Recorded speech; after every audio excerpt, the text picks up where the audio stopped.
You wake up exhausted. Your partner nudges you in the night. Your throat feels like sandpaper every morning.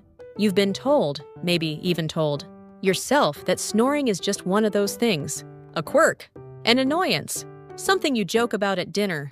But here's what no one tells you. After the age of 40, snoring is no longer just noise. For millions of people, it is the first, audible symptom of a condition that quietly raises your risk of heart attack, stroke, high blood pressure, type 2 diabetes, and yes, early death. And the terrifying part? Most people sleep right through it. Stay with me, because in the next 10 minutes, I'm going to show you exactly what's happening inside your body when you snore, why your 40s is the decade it gets, dangerous, and the specific warning signs that mean you need to act today. Chapter 1. Why snoring changes after 40. Let's start with the basics. But stay with me, because this part surprises most people. Snoring happens when airflow is partially blocked through your nose or throat during sleep. The tissue vibrates. You make that sound. Simple enough. But here's what changes in your 40s. First, muscle tone drops. The muscles in your throat and tongue naturally lose tone as you age. They relax more deeply during sleep, narrowing the airway.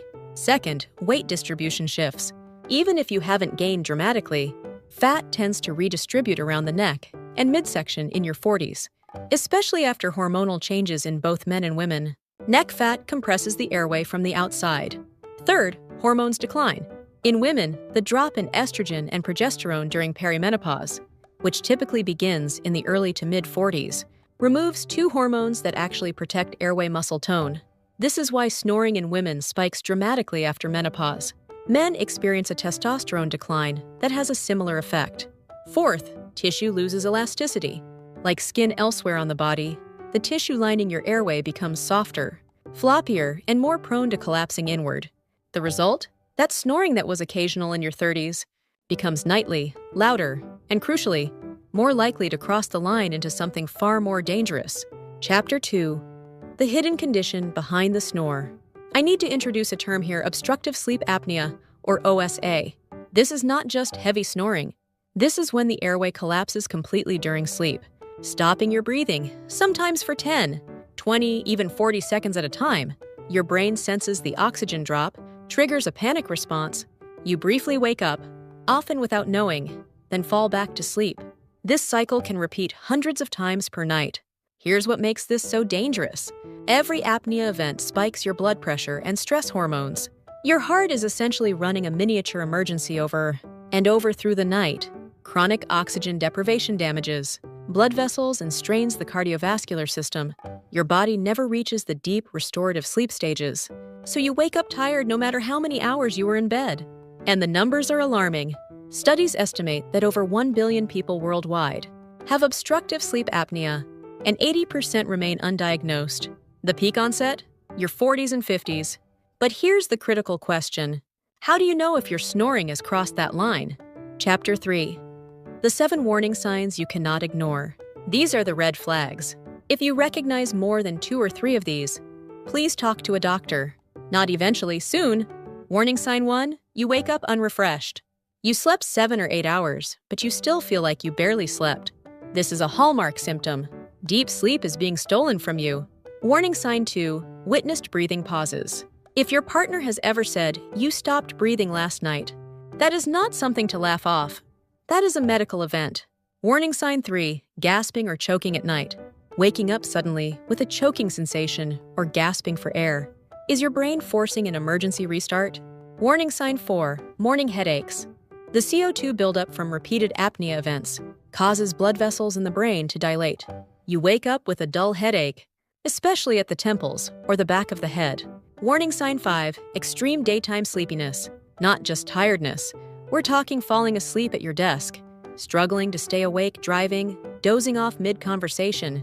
Warning sign 6, difficulty concentrating or memory issues. Sleep apnea is one of the most under-recognized contributors to brain fog, poor memory, and attention problems in adults over 40. Warning sign 7, mood changes, irritability, anxiety, or depression. Chronic sleep deprivation rewires emotional regulation. If you or people close to you have noticed a shift in your mood or temperament, sleep could be the root. Chapter 4. The long-term health risks.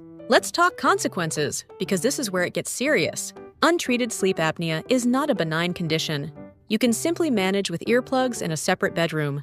Research links it to 2 to 3 times higher risk of high blood pressure, because every apnea event triggers a blood pressure spike, significantly elevated risk of heart attack and stroke, especially in men over 40 and postmenopausal women, insulin resistance and type 2 diabetes, disrupted sleep wrecks, glucose metabolism, atrial fibrillation, irregular heartbeat, which in turn raises stroke risk further, cognitive decline. Emerging research connects untreated sleep apnea to earlier onset of dementia and Alzheimer's-like changes in the brain. I want to be clear, snoring itself does not cause all these things, but snoring, that is, masking sleep apnea, that is a different story entirely. Chapter 5. What you can do right now. Here's the good news: this is treatable, and in many cases, significantly improvable through lifestyle changes. Step 1. Get screened. Talk to your doctor about a sleep study. This can now be done at home with a simple device. No overnight clinic stay required. A diagnosis changes everything, because then you have a roadmap. Step 2. Address the weight factor. Even a 10% reduction in body weight in people who are overweight can meaningfully reduce sleep apnea severity. This isn't about vanity, it's about your airway. Step 3. Change your sleep position. Sleeping on your back causes the tongue and soft palate to collapse backward. Side sleeping alone reduces snoring severity in many people. A body pillow helps maintain position. Step 4. Cut the evening alcohol. Alcohol is a muscle relaxant. A glass of wine or beer before bed causes the throat muscles to relax, even further than normal, making apnea significantly worse. Step 5. Consider medical options. For confirmed sleep apnea, CPAP therapy remains the gold standard, and modern devices are quiet, small, and far more comfortable than they used to be. There are also oral appliances, positional therapy devices, and in some cases, surgical options. Step 6. Don't dismiss it. The biggest barrier to treatment? People thinking it's not serious enough to act on. Your sleep quality is not a luxury. It is the foundation of every other aspect of your health. If you made it to the end of this video, I want you to do one thing. Think about whether any of those 7 warning signs apply to you, or to someone you love.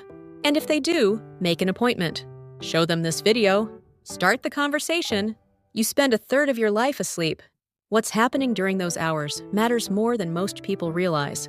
If this video gave you something useful, subscribe. I cover sleep, longevity, and the health factors that most people don't pay attention to until it's too late. Drop a comment below. I read every single one. And if you know someone over 40 who snores, share this with them. It might genuinely change their life. Take care of yourself. I'll see you in the next one.